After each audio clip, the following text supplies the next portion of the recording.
vatandaşlar, şu gün 2023 yılın 22. iyuni hepderinden pensionu günü. Türkmenistan'ın demokratik opozisiyasının kanallarına hoş geldiniz. Hormatly vatandaşlar, men şu gün Farhat Meymankuliyev barada bir informasiya verecek bolýan size ve son gepleşigim dowam etjek. Ýani Türkmenistan'daki bolup geçýän ve iki keleli prezidentin edýän işler boýunça size maglumatlar berjek. Hormatly vatandaşlar, egerde sizin soruňyz bolsa, kyn görmän ýazyn, şu kommentariýada ýa-da bolmasa, videonyň soň görýän bolsaňyz, şol öz kommentariýaňyzy ýazyn, men indiki gepleşiklerde jemläp size jogap bererim. Vatandaşlar, indi Farhatyň meselesine seredelim. Farhat Meymankuliyev tapyldy. Biz anyk bilýär, nerdedigini biz anyk bilýär, şoň birinji gün tutulandan bäri şu güne çerli hemme bolup geçen zatlar. Bizde hemme dogry informasiýa bar. Oňdaşyndan hökümet edarda işleyen adamlar tasdiklady hemme zatlar.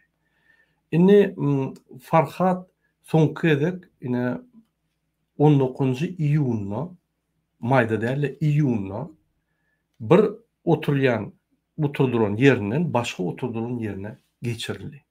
Ondan biz habarly, biz kontrolü saklap durdy. Näme bolup geçe Farhat Meymankuliyew bilen. Ine şol oturulanyna Farhada hiç ýyly ýanky soraglar zatlar düýüklü berilmän jinaýat iş ýok. Onun üçin onun dokumenti ýanky goruş sistemasy bolan soň ol adamy Farhat Meymankuliyew Türkmenistana akitmek boýunça hiç ýyly gurrunam ýok, many da ýok, argumentam ýok. Farhat Meymankuliyew jany sag, arkyny gezip ýör, ýanyna bir kysam türkmen oglanlar bar. Şoňa ýanky bize maglumat bermek üçin telefon mümkinçiligi ýok. Ine şoň üçin maglumatlar giz alýar. Ýöne biz diňe Farhatdan alandyk maglumatlar başga ýerden alýar. Şoň üçin Farhat Meymankuliyew Türkmenistanda däl, kim Türkmenistanda diýen bolsa ýalan edipdir. Indi Farhat Meymankuliyew Türkmenistanda däl, Türkiýede bolsa haçan çykar diýip bir soru emelik edýär. Farhat Meymankuliyewiň soru syýasy soru. Jinaýat iş ýok bärde. Administratiwny iş bar, gurrun ýok. Hatda jinaýat iş egerde bolan bolsa, hökman ýanky jinaýatyň kodeksiniň ýanky maddalary aýdyryp geçirildi. O zatlar ýok. Hiç zat ýok. Şonuň üçin biz Farhat Meymankuliyew çykýanyna dogry aýdyp bilýär, çykjagyny. Ýöne haçan çykar, şumy, ertirmi ýa-da bir aýdanmy biz häzirlikçe onu aýdyrýarys. Türkmenistana iyi verilmejek hak, ýöne şu gün çykjagy ýa erti çykjagy ýa bir aýdan çykjagy biz aýdyrjak. Biz muny ýöne görlämdik, bizde maglumatlar bar, resmi taýdan we beýleki maglumatlar bar. Indi siz eşitden bolsaňyz, ýani Farhat Meymankuliyew tutulanlar onun kompýuterini aldylar, ne telefonunu aldylar, konsulluk eýýäm hemme zat bilýär, ýene bir topar fantaziya edip adamlar öz beýnini ýanky gorkup ýörler. Farhatyň kompýuteran, telefondan özüne Türkmenistana gitmedi. Türkmenistanyň ne konsullugy, ne hökümet işgärleri Farhatyň kompýuteryň ýa telefonuň maglumatlaryny alyp bilmediler. Şoň üçin gorkup ýöremän.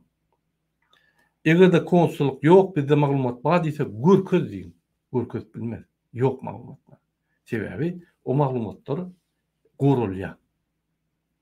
Türk hökümeti gördü ve gorula saklaýar. Onu hiç kime bermeýär. Şoň üçin o maglumatlar gitmedi.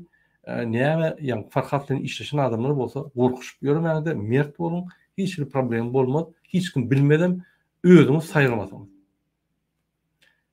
Indi şoň üçin Farhaty akitdiler, öldürdüler, eýtdiler, beýtdiler. Olýar ýalan maglumatlar inanma. Haçan bir şonu aýdan bolsa, onu görkösün Türkmenistanda Farhat nirde getirildi? Haçan getirildi? Haýdy ýerde saklanýar? Ölün bolsa haýdy ýa-da mazarçylykda öldü diýip maglumatlar bolmaly. Onu beýle görüp bolmaz. Ýok şu maglumatlar. Biz nirde degin bilýär, bizde maglumatlar resmi taýdan bar. Biz ýöne görköp biljekler, sebebi o maglumatlar konsullukda da ýok. Egerde biz görkötsek, olar ýanky biz warujat edýär. Olar diýmek hereketi güýçlendirýär. Bize ol zatlar gerekkä. O zaman ekranını yankı bulut değil, zat değil, biz gürkök görmeliler. Eğer de bizi inanmayan o zaman seyretmeyen bizi. Eğer Farhat Türkmenistan'ı diyorsun, hani Farhat Türkmenistan'ı? Soran sorurdan. Nirde kaçan getirildi? Nire eltildi? Nirde uruli? Nirde nimetti? Onu ertekiçi geldik her yağlı kirleti giden adamlar dinleteniz ertekide yaşarsın. Türkiye'de ve başka devletlerde Türkmenistan'ın başka kanunun esasında, reglamentlerin esasında reglamentsiz ya da prosedurasız hiç sat edilen o.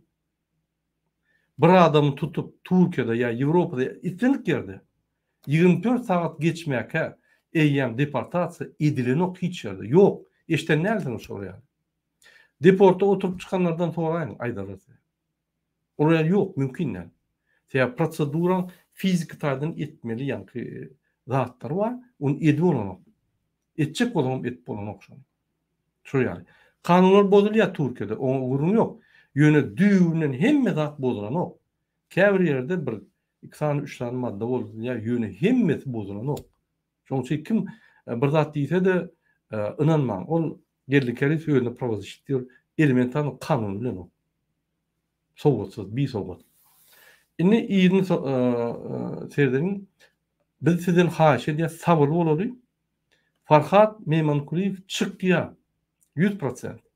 Yöne kaçan çıkacağı belli değil. Dini Allah biliyor onu. Şunu Türkmenistan'ın aklığı için hiç şeydi argument yok, hiç şeydi yankı mani yok, hiç şeydi sebep yok. Şunun için şu meselesini paka biz sabırlılık bilen karışıp durulur, neticesi görülür. Kim yalan aytdı, kim doğru aytdı görünür. Bir topar soruları emelgeliye Farhad'ın öyle cevap verir. Biz cevap verecekke, biz giyecekke şunun için. Şunun için şunkunla Farhad'ın yanına oğlanları toparı katı o işliye, berekella advokatlar o işliye, şol edilecek zat ediyorlar şuna. Hatta biz soruyak pul kömek gerek olsa köp pulumuz yok. Yani özümüzden bir zat koşul diysem alan oklaşalım. Kömek gerek gel erti gurrun olur diye marada. Biz öz işimizi ediyaz. Siz bize kömek edin. Yani medyada bize yani nimedin. Biz de o Yunus'un aydan rahatları ya advokatın aydan rahatları bilen bolan doktor. Biz hem yerde şu alıp bolyan maglumat bolsa alyanlar. Hiç garaşman, hiç mi bağlı bolmaz yani. Devlette her wagt şeyini işleýär. Inni men bir topar yalançy blogerler we yalançy prozashitler hakynda aýtjak bilen dinlemem. Ene Helsingfors eýa maglumatlaryny çalyşdy. Yalan eýa üýtgetdi maglumatlary. Birinji goýan maglumatlaryny saýtyna üýtgetdi. O yalan. Türkmenistanda ýok. Türkiýede Farhat Meymankuliýew. Ine men şoru ýol görýän. Bu ýaly mümkinçiligin bar bolsa. Advokat tutun. Aeroportda ýöreň. İstanbul aeroportuna çykdy diýeniz. Ýöreň şo ýerde aeroportdan aýratyn maglumat alyp bolýar. Aeroportun serhet gulundan aýratyn maglumat alyp bolýar. Aeroportun polisinden aýratyn maglumat alyp bolýar. Ve İstanbul ýa-ni serhet gulundan aýratyn maglumat alyp bolýar. Ine 4 maglumat alyp bir ýerde şo çykaýmaly. Alyp bolýar. Seni advokat alyp bilýär. Näme çypalan dok? Alın, biz aldyga, siz hem alın. Şu yalançy fantaziyalar aýdýanlara inanmaň. Hemme zat kanun esasynda gidiyor. Prosedur esasynda gidiyor. Başgaça bolmanyň haky ýok. Bolanogam serdip dur. Bolanok. Azyjyk bir prosedurany saklaýarlar, ýöne bozanoklar. Saklaýarlar. Yani dinamit değil ya da yani saklap wagt çekýärler howo. Ýöne bozanoklar. Erti olar jogap bermeli. Türkiýe Türkmenistanlar elini gaňyryp endi ertesi Türkmenistany atar ýaly. Oraya zat yok. Türkmenistan'ın oraya güýjem yok Türkiye'de. Nanam. Güýji wa şu meseleleri seyredim yani gozan işlerde bize bir jogap beren diýmek güýji wa bolly şoňlaryň tordy. Onum işlepdi. Onum şu dosýeň üstünde işleýär. Şoň üçin pravozachitlikler beter onu özü işleýär. Bundan beter yani biz adam goşulýar. Yani şu goşulmaly adamlar içinde ýa.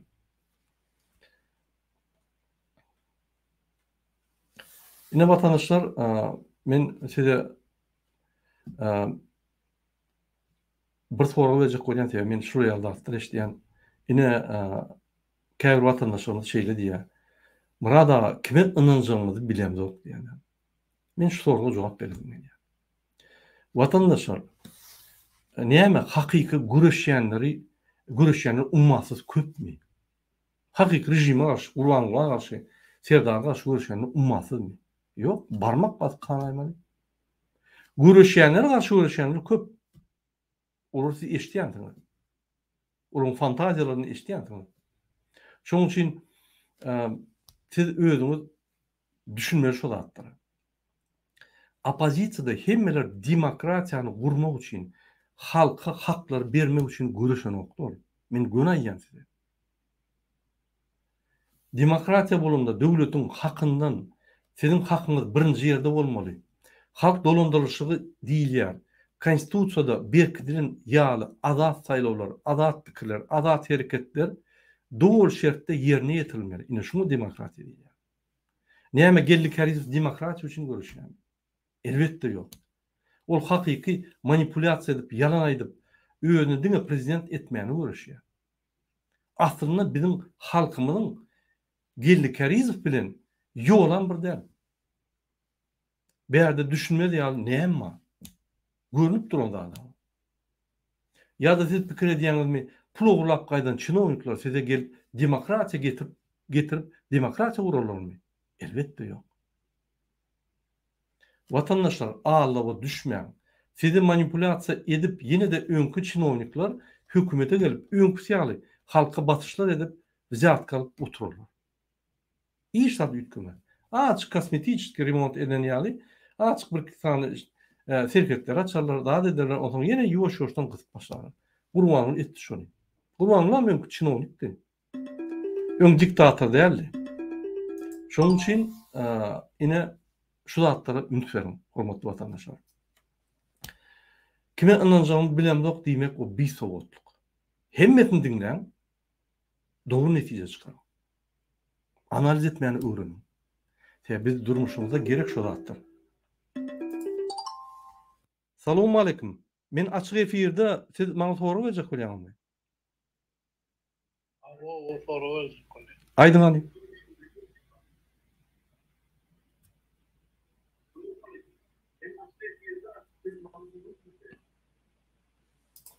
Bolýar, soruň soň jogap berdi. Ine şu ýaly zatlar bolup geçýär. Şoň üçin sabırly bolaly. Biz bir adamy ýa-ki tutulan yerden çykarýar. Birek bilen görüşmän agdyýyjy bolup, şoňa ýa kömek etmeli. Kömek et bilen okmy? Ziyan bermeli. Yalan aýdyp, halkyň aňyny minnetini oýnap, o zatlar aýyrmaly. Wagt görkezler. Eger biz yalan aýýan bolsak, tiýden wagt görkezler. Olar aýýan bolsa, wagt görkezler. Ondan olar näýli serderler?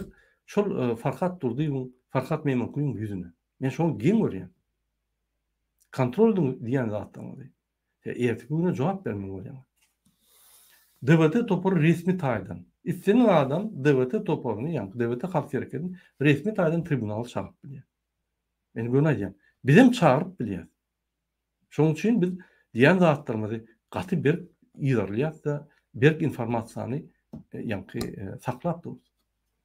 Indi gelin gepleşige dowam edelim. Şu iki kelleli prezident bir özüne resmi taýdan prezident diýen beýleki bolsa resmi taýdan näle prezidentin üstüne özüne prezident diýip gezip gören bir iki sany korrupsioner kellesi giden adamyň işleyen ve edýän hereketlerine seredin.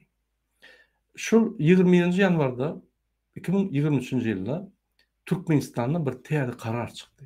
Şol hiç ýanglanman, hiç kenlenmän geçdi. Hiç kim şoň ünsün bermedi. Hiç pravzащитникларам, ýa-ni mass mediada hiç kim üns bermedi. Men şoňa ünsüňi çekçek bolýan, men öň çekçekdim, ol hiç elim degmedi. Ýöne şu material boýunça biz düýpli ýa-ni seretmeli bolýar. Näme bu siýasy ýagdaý. Bu siýasy ýa-ni mahinasiýa. Biz hökümet şoňa jogap bermeli. Şol ýa-ni siýasy mahinasiýa edýän adamlar biz jinaýata çağırmaly. Ine hormatly vatandaşlar, men size bir material okuyayım. Yani bir minut.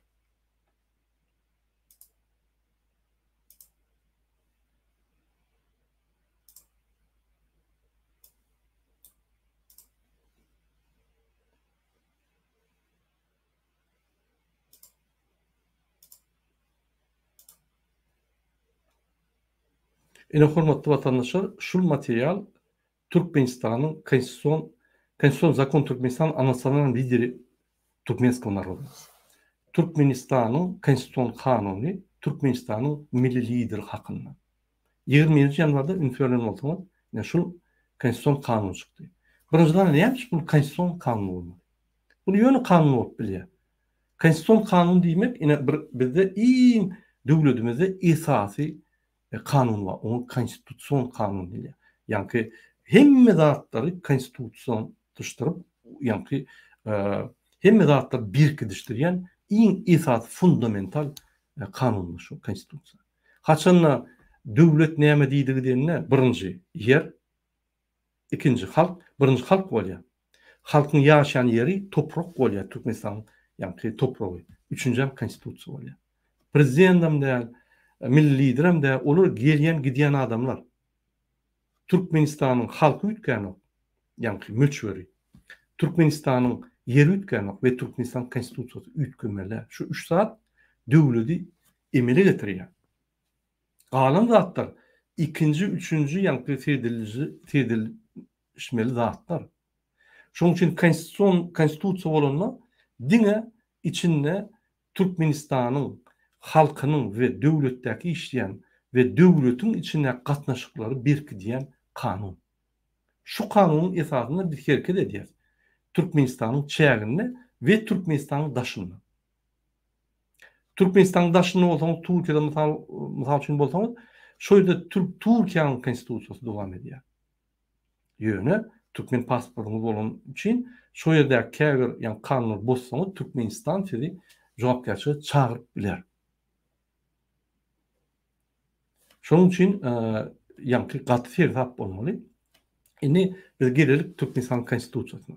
Türkmenistanyň konstitusiýasy Türkmenistanyň iň uly we fundamental kanuny. Ne şol kanun bütün dünýäde Türkmenistanyň çekin şertnamalaryny we ýani kontraktlaryna bagly bolmaly.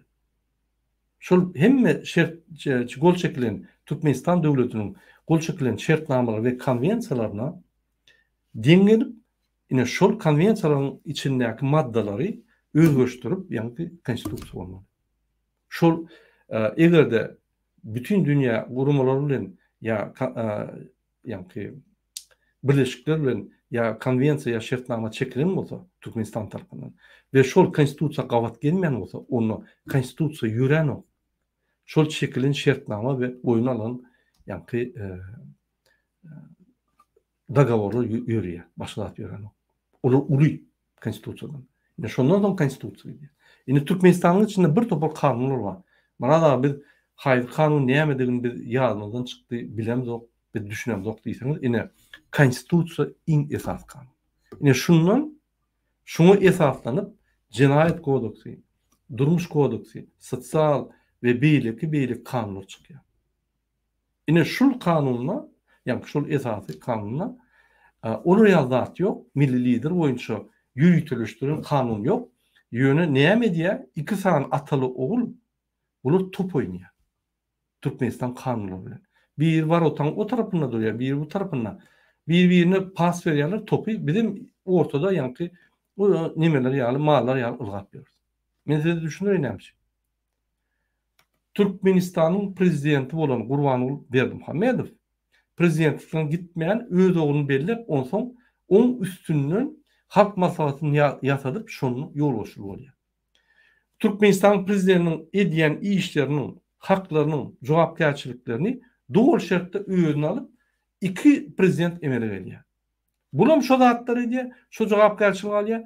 Türkmenistanyň halk maslahatynyň ýol boşdy Gurbanuly Berdimuhammedow we edil şo wezipeleri ýani bütünleýin diýen ýaly ýani tapawudwa, adaşyk tapawudwa Serdar Berdimuhammedow edýär. Ine şoň üçin biz şura 2 kelleli prezident diýär. Prezidentlik taxtam iki bolup paylaşýar. Ine şoň üçin Berdimuhammedow gidip Serdary derek ýygnaklary geçirýär. Ya ol lal gurulýar bilen o. Gurulýasa da bir gurulýan zady tema degişler diýär. Düşünen o. Ya gurulýasa şöyle Türkmenistan gümýär. Şoň üçin gurbanlyk diýär. Şoň üçin gurbanlyk şunu çalşak bolýar. Ho, bu näde goýupdyr? Bu hiç hat çeken ok. Ýene özüm ılgamaly bolýan diýip aýdýar. Inen söýerim. Gurbanlyk näme diýär? Köne siyasi maşennik. Diňe pul ugurlanok maşennikçiler. Sen näme diýär? Ugurny özüne konstitusiýon kanun çykar diýär. Ýöne kanun çykaryp bilerdi. Ýok, bu konstitusiýon kanun çykarýar diýär. Konstitusiýon kanun bolanda şu kanuny çalşyp bolmaýar. Konstitusiýany ýatyrmadan, ýani çalşaýmadan şu kanuny çalşyp bolmaýar. Şol ýaly konstitusiýa diňeşdirýär. Konstitusiýon kanun çykarýar. Ýani beýle kanunlardan ýokary kanun çykarýar. Ödem näme kanun? Özüni goramak, özüni nasional millidir etmek kanunu. Gelin şoň içine terderin. Serdar Berdimuhammedow kakatyna näme padarka berýär? Ine kakasy ogluny padarka berdi. Prezident ýani wezipetini inni oglu kakatyna näme padarka berýärine gelin terderin. Ine men orçatma okap bereyim. Ondan size Türkmençesini okap berin. Siz özüňizden okap bilersiň ne ekranna vatandaşlar.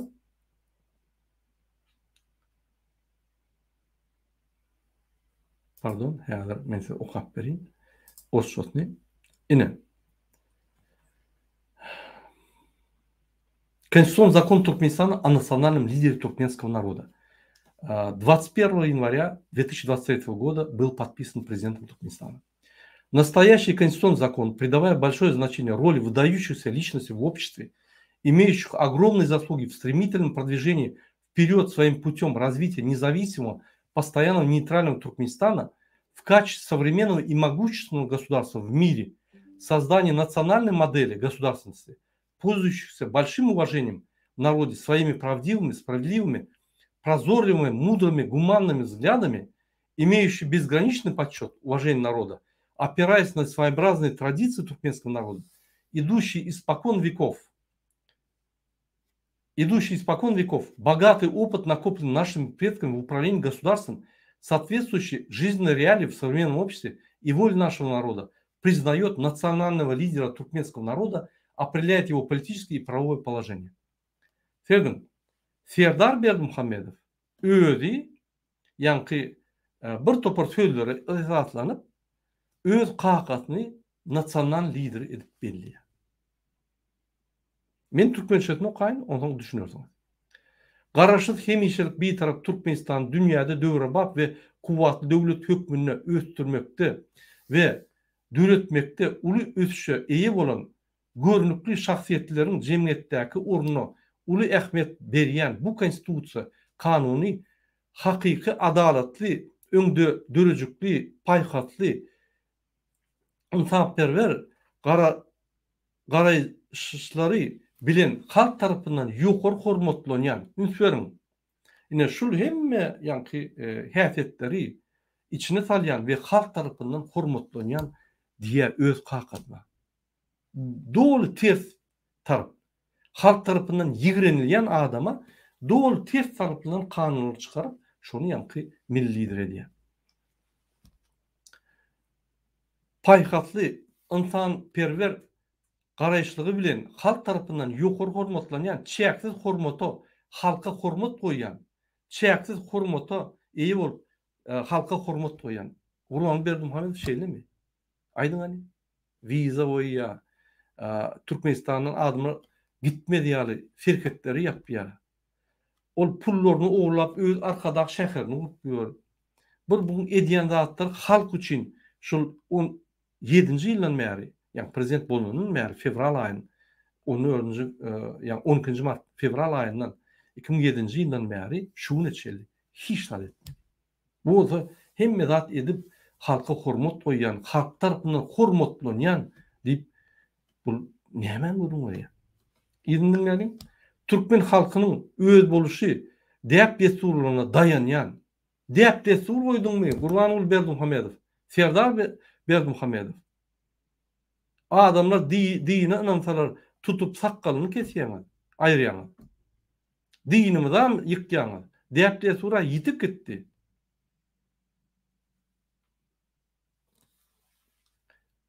Kadim döwürlerden gelýän, gaýdýan milli döwletlik nuskosy, ata-babalaryň döwleti dolandyrmakda toplan baý tejribesi. Hani ata-babalyň tejribesini ulanýarmy? Adalatlyk barmy? Ýok. Wyjdanlyk barmy? Ýok. Watançylyk barmy? Ýok. Näme ogrulyk bar? Näme arkadagy şöhrat, ýallaklyk bar? Başga zat ýok. Hani däpdesi bolar? Ata-babalaryň döwleti dolandyrmakda toplan baý tejribesi, häzirki jemgyýetdäki durmuş hakikatlary we halkymyň istegine laýyk gelýär. Milli ikrar edýär. Türkmen halkynyň lideri onuň syýasy we hukuky ýagdaýyny kesgitleýär. Bu sözleri bular ýazanlar, ýani kanuna gol çekenini okudum Gaserdan Berdimuhammedow. Okan bolsa utanardy bir. Adam bolan bolsa, wyjdany bolan bolsa utanardy. Ne şu ýaly bir sowgatlyk bilen hereket edýänler we şol sebäpli Türkmenistany, Türkmen halkyny gawra sokýanlar. Ne şu adamlar döwlet ýolbaşçylary. Bir-birine top oynap, ulu futbolny poloda, ýani syýasy meýdançada top oynap, bir-birine futbolda pas berip, halkymyzy manipulasiýa edip alap ýörler. Halkymyzdan ilat ýasadylar. Ine şu iksany deyüz grannegan niýetem bolýar. İksan soğusuz adam. Inni şul kanunyň birinji statýasyny okadym. Men hem orçat hem türkmençe okadym. Men hemmelerini okajakka, käbirini okajak, şonu düşünýärsiňiz. За особые заслуги во всестороннем развитии независимого постоянного нейтралитета Туркменистана, повышении его международного авторитета. Lütfen, çeksiz ulu kazanan üstünlükleri için Türkmenistan'ın bir taraf devletine, ötüşününe. Neye mi kazandı? Bütün dünyada Türkmenistan maskara etti şu adam. Özüne Kurbanlı Berdimuhammedow diyen, özüne arkada Kliçkalı bir milli lider Kliçkasını koyan özüne. Arkada sözünü zayladı. Milli lider sözünü zayladı. Prezident sözünü zayladı. İn şu sözler Kurbanlı sözünü zayladı. Kurban buluy, Kurbanın buluy. O sözden zayladı. Berdimuhammedow familyasını zayladı. Şuraya bir hepbetçilik bilen, şuraya yankı güdükçülük bilen, şuraya özünün iş oňurmazlygy bilen bütün dünyada maskaravaz spektaklary öküp bütün dünyada Türkmenler maskara etdi. Türkmenistan maskara etdi. Özü bu hakda videolar açık görün YouTube'da. Bütün dünya bilýär. Näme östürdi? Haýsy bir taraplyk? Bir taraplyk öňmadi bu gelenler. Näme östürdi? Bir taraflık deyip halkı ezdi. Halkı yaptı dünyadan. Biz bir taraf deyip, bizim halkımıza dünya gerek gel, biz özümüz yaşayacak deyip, halkı yaptı hem zaten. İnternet yok halam. Granitsalar yapıp, ne hemen üstürdü? Успешная реализация гуманной политики государства для человека. Şöyle yanlışlık edipdir. Государство для одного человека. Его имя Гурбанлы Бердимухаммедов.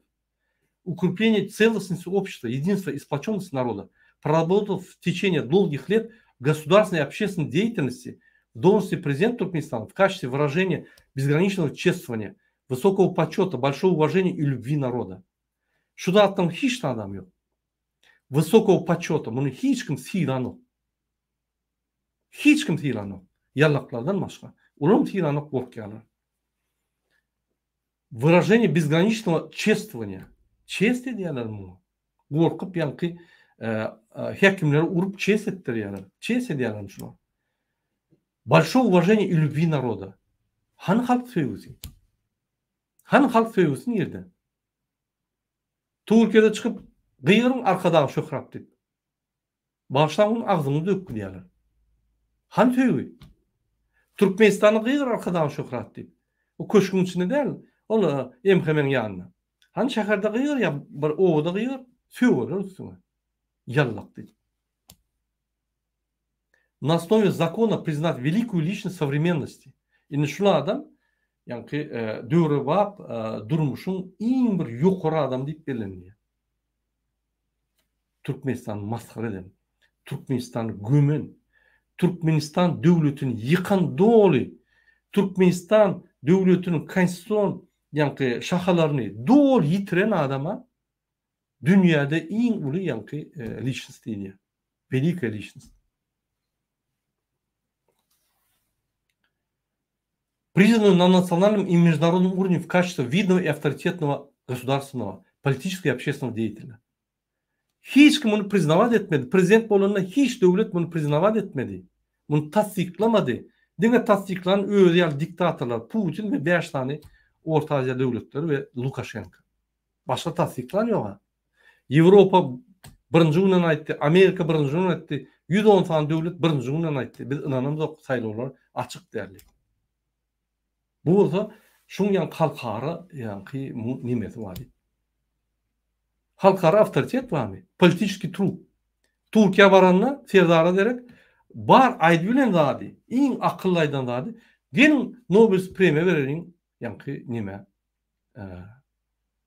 Erdoğan'a. O Türkmen maşin yanına yallaklap yiyor da yine şol yallaklagan yine nasyonal lider, milli lider olsa da Erdoğan'a gelin beylik prezidentten yanına şonaydı. Üstüne vurulur. Onun üstüne vurulmuyorlar. Türkmenistan'ın üstüne vurulur. O zaman bu neydi? Международный авторитет oluyor. В качестве видного и авторитарного государственного политического общественного деятеля, героя Туркменистана, почетного народного старейшины Туркменистана, председателя Халк Маслихаты Туркменистана, уважаемого Гурбангулы Бердымухамедова, национальным лидером туркменского народа. Мен Türkmençesini okuyayım. Birinci madde, yani şol konstitusiyon kanunun birinci maddesi, Serdar Berdimuhamedov'un öz kakatına padarka veren yani kanununa, konstitusiyon kanununa birinci maddesini okuyup vereyim. Türkmenistan'ın prezidentinin edaratına çaksız hurmatın yukarı avrayının halkın ulu hurmatının ve söygüsünün beyanı hükmünde bizim dövrümüzün büyük şahsiyetinin ikrar etmek için kanun esasında görünüklü ve avraylı devlet işgari, siyasi ve cemiyetçilik işgari, kahraman Türkmenistan hurmatlı halk yaşıyordu. Türkmenistan'ın halk maslahatının başlığı hurmatlı Gurbanguly Berdimuhamedov hükmünde Türkmen halkının millidir deyip altındırılıyor. Yani padarka. Yine 3. статьяны окали. Национальный лидер туркменского народа и члены его семьи обладает правом неприкосновенности. Право неприкосновенности также относится к его собственности и имуществу, находящемуся в собственности членов его семьи. O demek ne? Şu adam dine Serdar Berdimuhamedov dine kakatına değil ve şunun karındaşlarına yani özüne öz oğlu var ya da başkalısı var ya da şu Serdar Gurbanguly Berdimuhamedov'un doğumlarına ecedine kakatına ve şunun daş dövründeki adamlara el değirmezlik kanun çıkarıyor. Unutuyorum. Bolya şu yerde yine milli lider diyelim. Ama maşkalası bir çoğun. Görüyor musun bunun ne diyen işi? Yani kakatımın padavat ediyor, bunun padarka veriyor, Türkmenistan'ın prezident vazifesini bunun kanun çıkarıyor. Hem kakatını hem yani şunun karındaşlarını yani doğumlarını, çağlarını korumak. Türkmen çok haberin, Türkmen halkının millidir ve maşkala ardalarının, ağzalarının eldeğirmeleri hukuku var. Eldeğirmeleri hukuku var.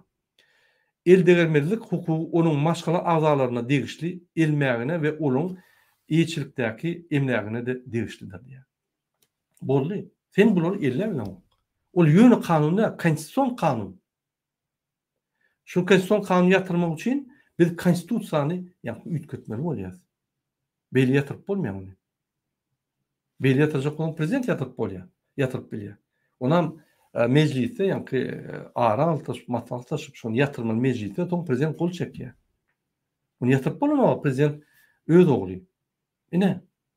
Türkmenistan'ın paçalığına en sonki edim ettiler şunlar. Bir edim aldı.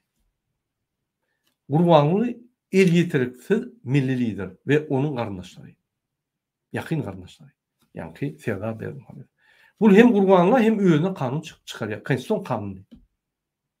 Bizde hem oluyor problem var. Oluyor söygülü adam olsa, halkın söygülüsü olsa, o ne edecek? Korumak yani nimetini. Halk bunu yalap yiyor. Barın yerine halk yani bunu söylüyor.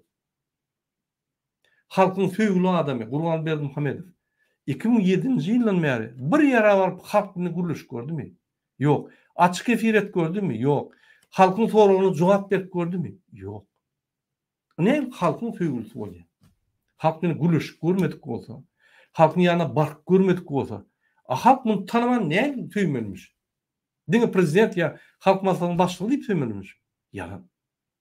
Şu zatlar bir sowatlygam dälle bir näme diýsem, maşynçylyk bol, siyasat maşynçylyk. Muny başgaça aýdyp bolan. Indi 6-njy stатьяny okaly. Национальным лидером туркменского народа в местах его постоянного или временного пребывания, а также членам его семьи обеспечивается государственная защита. Государственная защита национального лидера туркменского народа и членов его семьи осуществляется службами безопасности государства. Demek, häzir türkmençe okuýan. Türkmen halkynyň milli lideri hemişelik ýa-da wagtdaýyn bolýan ýerlerine, şeýleki maşgala agzalaryna döwlet gorawy berilýär. Türkmen halkynyň milli lideriniň we maşgalatynyň agzalaryny döwlet gorawy, döwlet howpsuzlyk gullukları tarapyndan amanlaşylýar. Diň özünde maşgalatdan biz goramalymyz. Şu. Ne maşgalatan milli lidermi? Yani näme? Maşgalaty öň näme gorawsyzmy? Serdar Berdimuhammedowyň gorawy wa prezident. Näme gurun edýär bu adam? Gyýlar gorawly, öňüm gorawly. Indi bu kanunlaşdyrýar-da öz maşgalatyny ýokary çykaryp el ýetirmeli ýaly halk üçin el ýetirmeli ýaly edýär. Bunu mintek dolmasalçykda ýene idamma. 8-нji статья. Финансирование расходов, предусмотренных настоящим конституционным законом, осуществляется за счет средств государственного бюджета Туркменистана. Ine şu zatlar, şu maskarçılıklar bizim pulumuzda ediliyor. Ine Serdar Berdimuhamedow hükümetin büdjetinden tölemeli deyip gol çekiyor. 8-nji madda. Bu konstitusiya kanununa göz öňünde tutulan çykdyjyları maliýeleşdirmek üçin Türkmenistan döwlet büdjetiniň hasabyna amala aşylýar. Yine bizim pulumuzda iksany, topçy, velosipedçi, atçy, rallyçy, aýtsaň aýdy bermeli, top oýnap, bir-birine pas edip, olar muny prezident bilýär, bular muny ýa-ni el ýetersiz adam milli lider edip bilýär, oňa doganyny, garyndaşlaryny hemmetine ýa-ni el ýetersiz kanunlar çykarýar. Ýakyn garyndaşlaryny özü ogly çağlar. O diýmek ýa-ni daş garyndaşlaram doganlary olaram gorulmasa aşağıda elbette. MHM bir zat diýsen ol ýa-ni 3 ötesi bilen edýär. Ine настоящий конституционный закон вводится в действие с момента его подписания. 9-njy madda. Bu konstitusiya kanunyny gol çekilen pursotundan güýje girýär. Türkmenistanyň prezidenti Aşgabat 20-nji ýanwar 2023-nji ýyl. Ine vatandaşlar, men size häzir okap berdim. Ýagny Serdar Berdimuhamedow bilen Gurban Berdimuhamedow diň bir konstitusiyon kanun çykaranlar eýýär Türkmen jemgyýetini, Türkmen halkyny, Allah bütün dünýäni aldylar. Şu ýer kanunlar köp. Ýene şu kanun ýa-ni paçalyň öňündäki boljak kanun şu. Indi biz bu zat diýýärmiz. El ýetirsiz. Hemme çykdyjy bizim büdjetimizde. Triýek çekde de bizim büdjetimizde. Şu muzikantlar getirip toy etse de bizim büdjetimizde. Hemme zat bize bir töleýär. Öňe ogurlaýardy, ogurlap edýär. Indi bir töleýär ofitsialny. Ine vatandaşlar. Indi siz maňa aýdyň Türkmenistan nire barýar? Türkmenistan haýsy tarapy barýar? Türkmenistan döwleti bam ýa iksany, iki ýyllyk prezident hemme kanunlary öňüne göre, öňüni gorap, öýlerine ýa-ni avantaj döredip getip ýörler. Näme bizde oraya mecburluk var, buraya kanun çykarmaga. Bolupdyr Türkmen halk maslahatyna milli lider diýip berläpdirler. Bolly aýdy bersin milli lider diýip. Konstitusiýony kanun çykarmak näme gerek? Onda da ýöne kanuny, konstitusiýon kanuny. Sebebi hakaty oguna padarka berdi prezident. Velipetini oglan muňa ýa-ni el ýetirmezlik we büdjede elini sokup isleýän zadyny sowarýaly, şuňa kanun çykar. Boldy. Indi büdjet muň juýsunda. Näme edýär? Arkadaş şäher Nuriýa, o ne diýär, bu ne diýär? Ol halkyň pulunu alyp sosial töleler yetmeýär, aýlyklar wagtynda tölen uzatdyr bular. Hiç gyzyklandyrlan o. Ine hormatly watandaşlar, biz nire barýar, biz näme diýär, biz näçe görüşmeli, näçe biz dym oturmaly, biz dym oturmalymy ýa görüşmelimi? Ine şu soralara siz özüňiz jogap berip bilersiňiz. Men size bundan beter düşünüp biljekler. Türkmenistan döwleti ýok. İki kelleli prezident döwleti baswalylar we Türkmenistanyň konstitusiýasyň esasyna din agramlygy ýykyp, halk maslahatyny goýup, ola ýokary kelleli prezident, aşağı kelleli prezidentin prezident wezipetini goýup, bular vertikal gurup, dol Türkmenistanyň döwlet guruluşyny ýykdylar. Ine men size şonu düşünürjekmin. Hormatly watandaşlar, şunun bilen men öz efirimi utarýan. Egerde siziň soruňyz bolsa meň şu aýdyşym ýaly, kyn görmän, siz kommentariýaňyzy ýazyň, men jemläp bir gerekde ýa-ni soruga jogap diýip jogap berem. Dinlänýäniz üçin sag bolun, inneki duşuklar çelli. Dewlete agzasy bolmagy ýadyňyzdan çykarmaň. Dewlete agzasy bolanyňyzda hiç kim maglumatlar alyp bilmeýär. Näme diýseler yalan edipdiler. Biz maglumatlar kontrol diýip, ýadyňyzda bolsa saýlawlar geçdi. Hani kime bir ýerine boldum barda? Ýok. Näçe 100 miňlap maglumatlar aldyk. Ýene olguja durandyr. Arhivde Amerikada. Hiç kim erinde görüp bilmez. Arkin bolun, biz görüşmeli, biz durmaly, biz gorkmaly, biz etmeli, şular gorkmaly bizden. Bular kanun bolýar, biz kanun bolan doga. Näçe biz gorkmaly? Kanun bolýanyny gorkdum. Şoň üçin diňe görüşmeli, başga ýol ýok. Bizi dinläp efire goşulýanyňyz üçin hem köp taňryýar kalyn. Inniki duşuklary çelli. Sag bolun.